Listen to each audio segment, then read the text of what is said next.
You make bones out of sand. Hot blood turns into glass.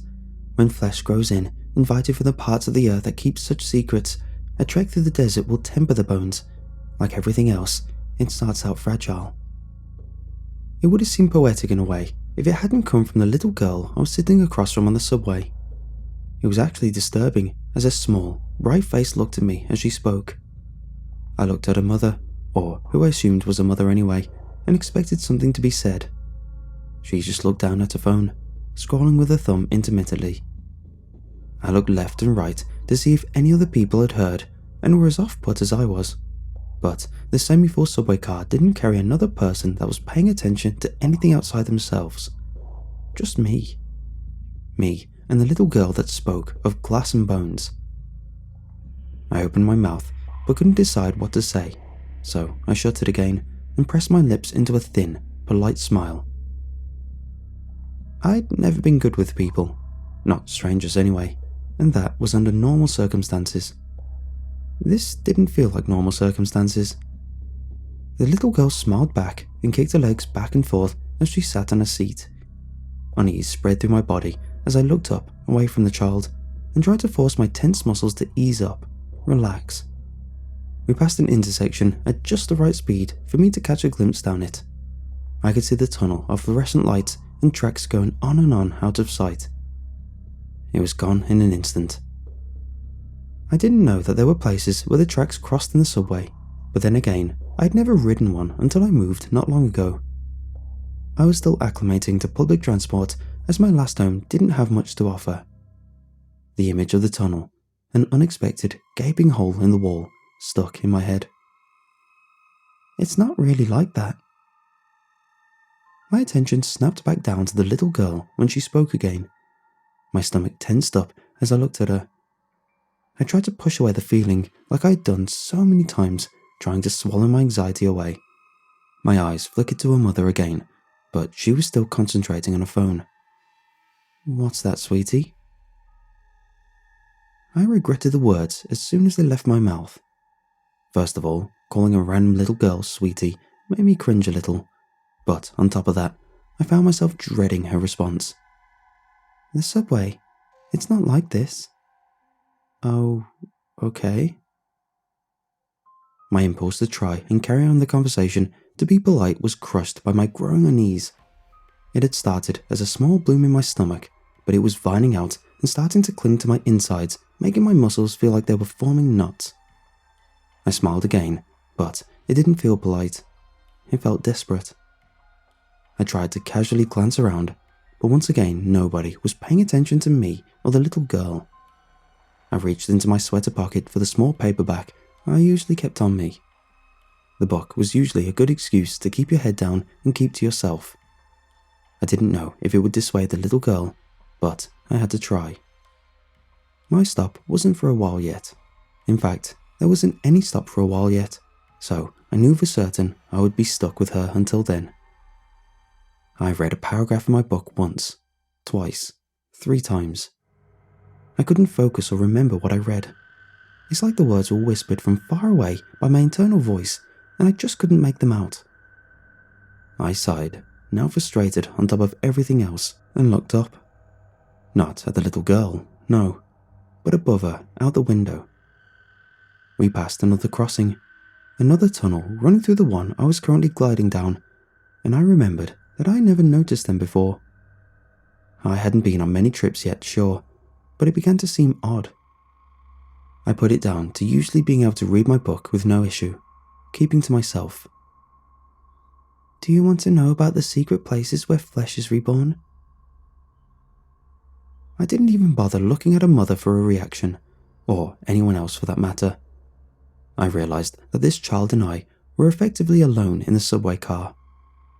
I wanted to scream, just to see if anyone else would look at me, but I took a breath instead. The thought was ridiculous, of course, and I wanted nothing less than to cause a scene. Excuse me. The tremor in my voice did not deter the little girl's happy face and wide, sparkling eyes. Everything comes from somewhere. The sand, the blood, the flesh. You have to know where to gather the ingredients. I don't understand, but I don't want to talk about this. I was more forceful than intended, but hoped I got my point across. Children don't offer heed to subtlety anyway. I turned my face back to my book pointedly, to find a small, black beetle sitting on my wrist. I jumped, dropping my book, and shook it off. I brushed my clothes to make sure it wasn't still clinging to me somewhere, and a sense of revulsion joined my growing panic. I then wished more than ever I had gotten a prescription from my doctor that tied me over in my new home. Getting into an office as a patient was more problematic than expected, and I had leaned on my scant supply of anxiety meds to get me through interviews. You have to go to the deep, dark places where the sun doesn't reach and the soil is fertilized by the remains of the giants. I tried to pick up my book, but just looking at the floor made me dizzy. I was afraid if I leaned over, I would succumb to the nausea that was intensifying with every click of the tracks. I looked up as we passed another tunnel, another intersection, another long, empty corridor, and it raised goosebumps on my arms when I realized it was different. It was shorter, darker. The quality of the lights were degraded and they flickered. I realized I saw too much for a passing glance, and my stomach dropped. How did I see so much as fast as we were going? I watched the walls zip by like usual. Do you know how deep the subways are? Do you know how deep this subway is? I didn't want to look at her, but I had to. I couldn't stop my body from casting my eyes down to her. She hadn't changed at all. Nothing in the subway car but me ever changed at all. And just looking at her beautiful little face made my blood run cold. I pictured blue blood, starved of oxygen, flooding around glass bones inside my body, and I hated my own brain for creating the thought. It was getting hard to breathe. Do you count the steps down from the surface? She asked while smiling to expose her neat, square little teeth that had 2 missing spaces along the top row. I don't. But that was a lie. I counted every time. I've always counted stairs and ceiling tiles and daisy petals. It felt like I was always counting something just to keep my mind from spiraling away from me. I tried to remember how many steps there were from the surface to the subway. How many steps did it take for the sunlight to transition into the dim, lifeless bulbs below the earth? I couldn't remember. I couldn't think of it, though I'd done it a dozen or so times by then. I noticed that, in the back of my mind, I was still counting. I'd never really stopped counting since I left the sidewalk. I shook my head to try and erase the countdown, my awareness of it. I tried to will it away, but the numbers, ever growing, stuck to my consciousness. Spite lasts. It lasts like nothing else does. I put my face in my hands, but the girl didn't stop. Do you know what kind of spite trickles down from the giants having a whole world taken from them? A paradise to be ruined? Spite that sits in the earth longer than the bones do. It festers and brews and feeds. Hey, is this your daughter? I practically shouted at the woman, engrossed in a phone, but she didn't even startle, let alone look up or answer me. It feeds on fear. The girl didn't stop talking in a childish but even tone. It's a voice that now fills me with terror that threatens to leap from my throat. Hey, anybody! I shouted down the subway car, one way, then the other. Is anybody else hearing this? Can any of you hear me? Nobody answered, or moved, or so much as sniffed in annoyance at my outburst. Spite digests fear like stomach acid digests food, and the earth creates flesh like a womb. I look out the window, desperate for any sign that we were nearing my stop. I thought to myself that this just has to stop. It has to. Please, just something make it stop. All I saw was another identical but unfamiliar tunnel. It was shorter. It was darker. It felt like not just another direction for trains to follow, but this whole other place. No, it wasn't a place, but a thing that was drawing closer and closer the longer I sat there. It felt malevolent, and my heart was then hammering inside my chest, my skin prickling with anticipation for something unidentifiable and horrible that was bearing down on me, on everyone in the subway car, if they existed at all. But but why would I even think that? Of course they exist, I told myself. I looked down to see more beetles in my hands, and I shook them off frantically. My skin was crawling so viscerally, I hadn't even noticed the bugs at first. I don't want this. It was practically a sob as the words came unbidden out of my mouth. You don't get to choose. A god is forming. A great, horrible god is eating and growing and waiting. The girl laughed, but it was humourless. It wasn't mocking or cruel. It was just a sound that reverberated in my brain, threatening to break apart the tenuous grasp I had on reality. Or at least what I thought had to be reality, because it couldn't be that. No, it couldn't be that horrible subway car full of people who couldn't hear me and a little girl that certainly didn't act like a little girl. Another gaping hole in the wall appeared across from me, through the window. I couldn't tell if my skin was just prickling from terror, or if the feeling of movement on my face was tears, or if it was all beetles, but I couldn't bring myself to look away from that tunnel. I just clawed at my clothes and hair as I was transfixed by the gaping void across from me. It wasn't even pretending to be a tunnel anymore. The break in the subway was jagged, and the hole was darker, yet more alive. The broken subway tiles were like teeth, and the flickering lights more like the wet glistening of the inside of a mouth. That's when I finally screamed. I screamed as we passed the horrible hole in the subway wall.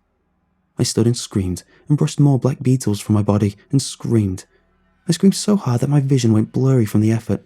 I screamed so long I went deaf to the sound of it. Spite fueled by fear will feed a god to break anything unbroken, a god of vengeance. The little girl's voice seemed so far away, but it stirred something inside of me. Suddenly, I didn't have the energy to be afraid anymore. The terror had burned up everything inside me. The anxiety and the stress and the confusion had completely fried my brain. I didn't even realize I'd stopped screaming until I noticed that I could hear the rhythmic clicking of the tracks again. I sat back down, suddenly calm. This was either real or it wasn't, but either way, I needed to protect myself. There was no way out, so I did the only thing that years of all sorts of anxiety and a fair amount of trauma had taught me to do. I shut down. I disassociated. Like a clockwork doll, my gears shut down one by one from head to toe, and the world around me, whatever world it was, became a poorly painted stage I was nothing more than a prop on. Had everyone else already been pushed this far? Is that why they didn't respond? The little girl's legs stopped swinging.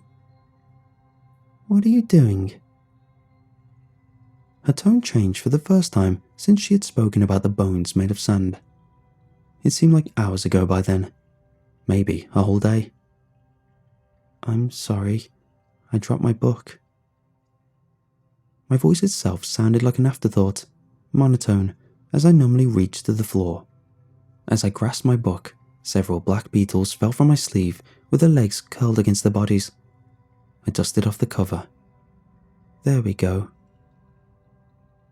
I didn't really mean to do or say anything. My body was on autopilot, subway mode activated. The earth is full of boiling blood from creatures ages older than your earliest ancestors.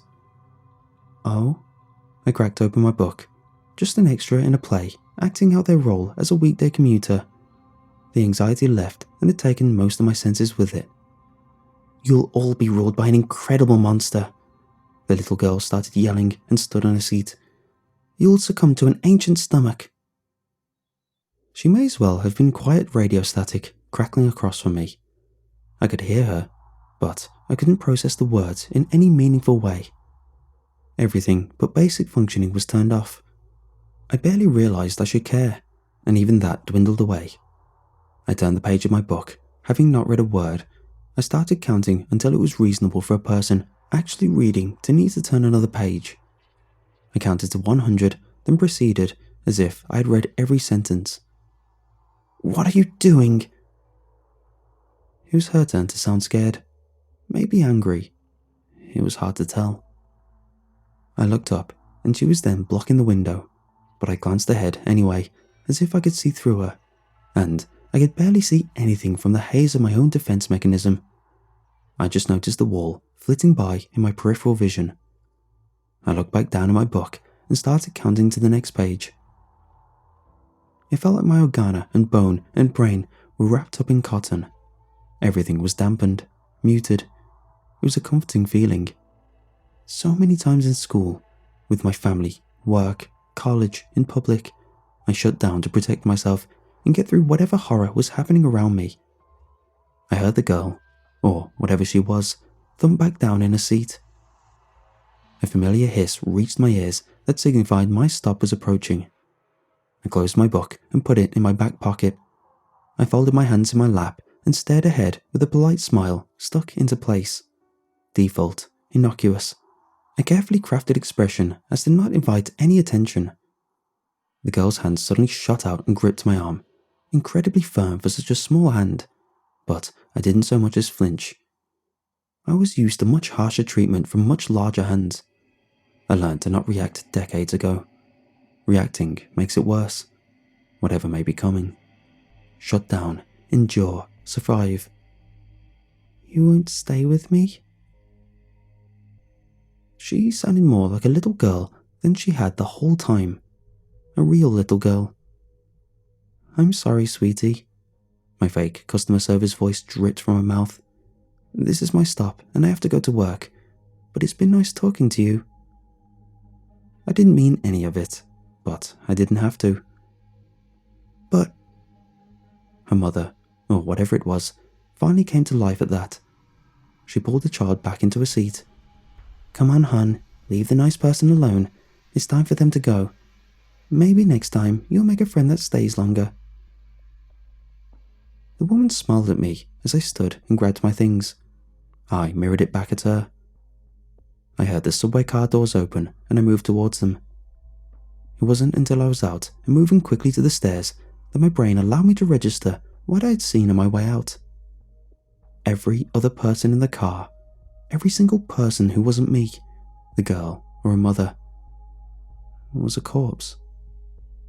They were in various states of decay, and the more advanced ones were writhing with black beetles. When I was finally in the sunlight and the open air, finally out of that bizarre hellscape, finally out of that disgusting mass grave, I vomited. There was no bush or trash can to throw up into, so I pitched forward and heaved hard several times until my stomach was completely empty. Then I fled. I didn't want to be aware of anyone or anything around me. I just walked as quickly as I could towards my job. Work. I felt like that would be safe and I could breathe. I just needed to get to work and everything would be okay and the nightmare would be over.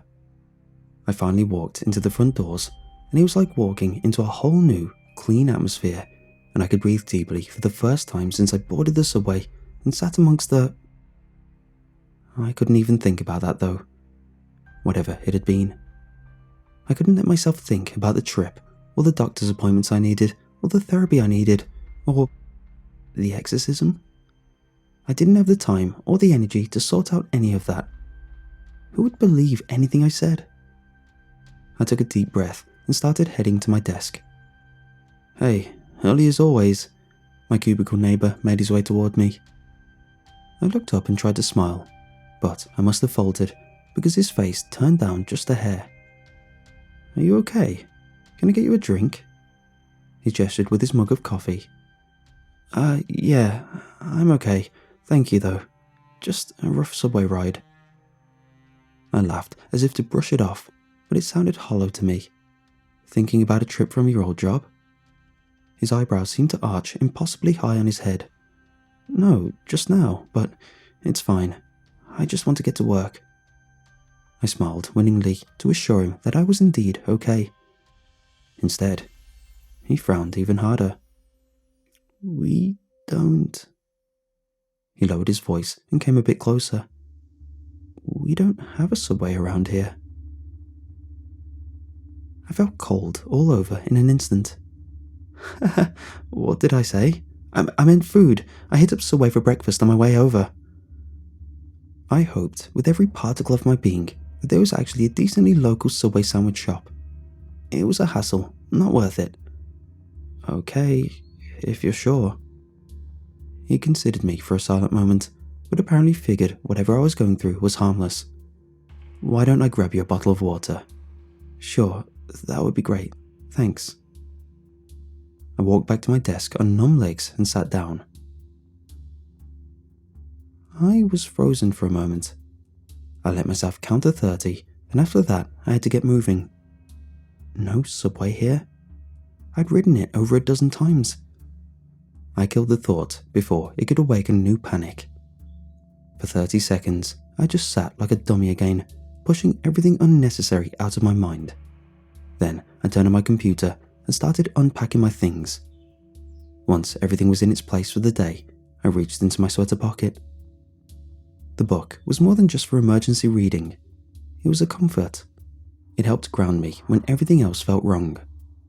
Some people have worry stones or stress balls or jewelry to fiddle with. I ruffled the pages of a worn paperback. It was gone. I'd either dropped it in the... or it fell out of my pocket when I'd been throwing up. Either way, it was gone, and I felt a bit naked. It was still my probationary period at work, so I couldn't just beg to go home early, but I still considered it for a moment when my fingers met the inside seam of my pocket with no resistance. I took another breath and logged into my computer. The rest of the day went on perfectly normal. No giants, no bones, no gods. My neighbour seemed pleased in the positive turn in my mental state since that morning. There was no trouble, nothing that made me question existence or my sanity. Near the end of my shift, I started getting nervous though. Part of me wanted to know what would be there if I walked to the subway that my co-workers said didn't exist. I couldn't bring myself to Google it, not at work, not before I could really rest and recover. I was getting on by willpower alone, and it was quickly fading. I felt like it was made out of a soap bubble, and the slightest tremor would destroy me. I felt like my brain would pop with any more stress. I scheduled an Uber to pick me up instead. That also went well, as they didn't talk, and I stared at my phone the whole time. As the driver pulled up to my apartment building, I could almost convince myself that the whole thing had been an extremely vivid nightmare I had on the way to work.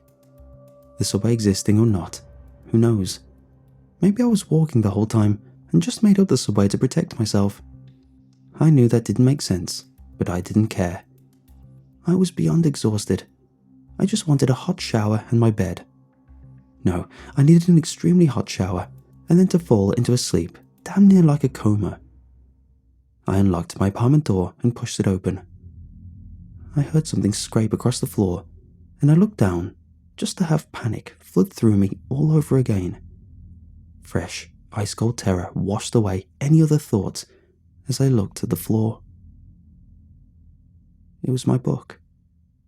The one I had lost on whatever journey I had taken. It was covered with dirt. Nearly pitch black, damp earth clung to it, as if it was excavated from a grave. A little black beetle trundled out from between the pages.